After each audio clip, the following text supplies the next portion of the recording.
Salam, hər vaxtınız xeyir olsun. Analitik həndəsədən düz xətlərə aid məsələlərin izahına davam edirik. 6-cı sualdan başlayaq. 6-cı sualda deyilir ki, trapesiyanın təpə nöqtələri verilib, onun diagonallarının orta xəttinin tənliyini yazın. Bilirik ki, trapesiyanın diagonalı onun qarşı-qarşıya yerləşən təpə nöqtələrini birləşdirən parçadır. Bu parça özündə bir düz xətt saxlayır, o düz xəttin tənliyini yazmaq tələb olunur. Əgər düz xəttin iki nöqtəsi məlumdursa, onun tənliyini yazmaq olar. İki nöqtədən keçən düz xəttin tənliyi haqqında da ötən videolarda danışmışdıq. Düsturunda vermişdik. B və D nöqtələrindən keçən diagonalın tənliyini yazaq. Burada x1 mənfi 3, y1 1, x2 3, y2 1 götürək. X çıxılsın mənfi 3 bölünsün. x2 çıx x1, yəni 3 çıx mənfi 3 bərabərdir. Y çıx 1 böl 1 çıx 1. Bir qədər sadələşdirsək bunu x üstə gəl 3 bölünsün 6 bərabərdir. Y çıx 1 böl 0.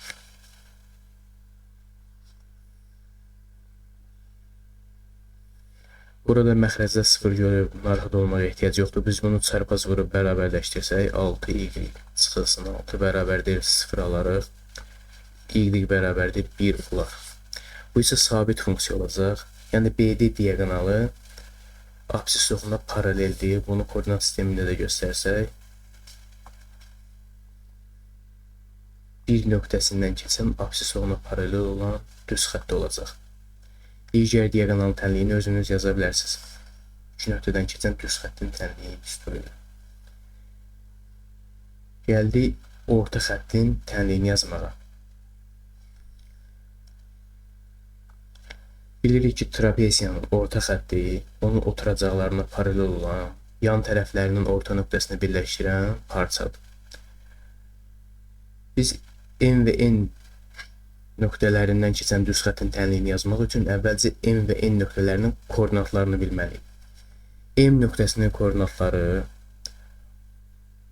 A və B nöqtələrinin uyğun koordinatlarının cəminin yarısına bərabər olacaq. Çünki M nöqtəsi AB parçasının orta nöqtəsidir. M nöqtəsinin koordinatlarını x1, y1 ilə işarə etsək, x1 bərabər olacaq nəyə? Mənfi 2 üstə gəl, mənfi 3 bölünsün 2 bərabərdir, mənfi 2 onda 5. Bəs y1 nəyə bərabər olacaq? A və B-nin y-lərinin cəminin yarısına, yəni mənfi 2 üstə gəl 1 bölünsün 2 edəcək mənfi 0,5. B nöqtəsinin koordinatları isə C və D nöqtələrinin uyğun koordinatlarının cəminin yarısına bərabər olacaq. Çünki N nöqtəsi CD parçasının orta nöqtəsidir. N-in koordinatlarını x2 və y2 ilə işarə edək. x2 bərabər olacaq. x2 bərabər olacaq nəyə?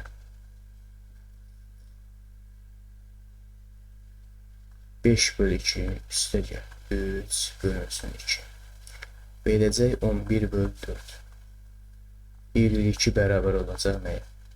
5 bölü 2 üstə gəl 1 bölü 2. Verəcək 7 bölünsün 4. M nöqtəsində koordinatlarını tapdıq və N-də. M-in koordinatları oldu mənfi 2,5, mənfi 0,5.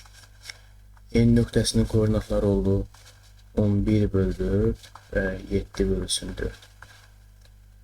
İki nöqtədən keçən düz xəttin tənliyini yazaq. X çıx, bu olsun x1, bu olsun. x1 demişik, başqa bir dəyişən deyək. A1, B1, A2, B2. X çıx A1, yəni üstə gəl olacaq 2,5 bölünsün 11 bölü 4 çıxılsın mənfi 2,5 üstə gəl olacaq bərabərdir. Y çıx mənfi 0,5, Y üstə gəl 0,5 olacaq. 7 bölü 4 üstə gəl 0,5. Bir qədər sadələşmə aparsaq x plus 2/5 bölünsün 11 plus 10 bölü 4 bərabərdir. Y plus 0,5 bölünsün 7 plus 2 bölü 4. 4x plus 10 bölünsün 21 bərabərdir. 4y plus 2 bölünsün 9.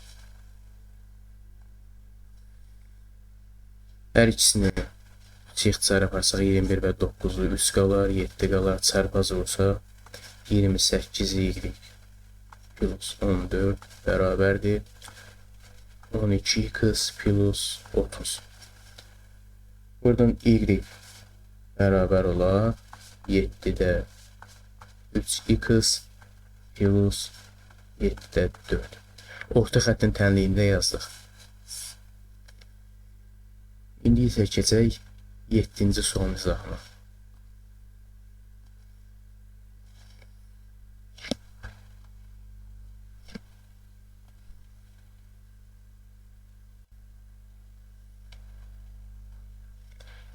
Yeddinci sualda deyilir ki, 2 nöqtə verib, nöqtələrindən keçən düz xəttin bucaq əmsalını və ordinat oxundan ayrılığı parçanı tapın. 2 nöqtədən keçən düz xəttin tənliyini yazaq. X çıxılsın x1, olsun x1, olsun y1, olsun x2, 7 olsun y2. X çıx x1, yəni 2 bölünsün. Mənfi 1 çıx 2 bərabərdir.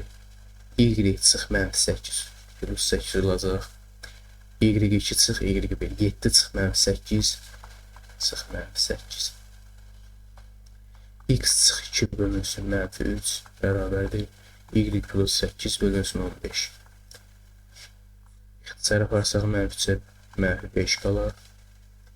Mənfi 5x üstə gəl 10 bərabərdir. Y plus 8. Buradan y-i tapsaq, mənfi 5x üstə gəl 2. Bucaq əmsalı aydın görünür. K bərabərdir mənfi 5-dir.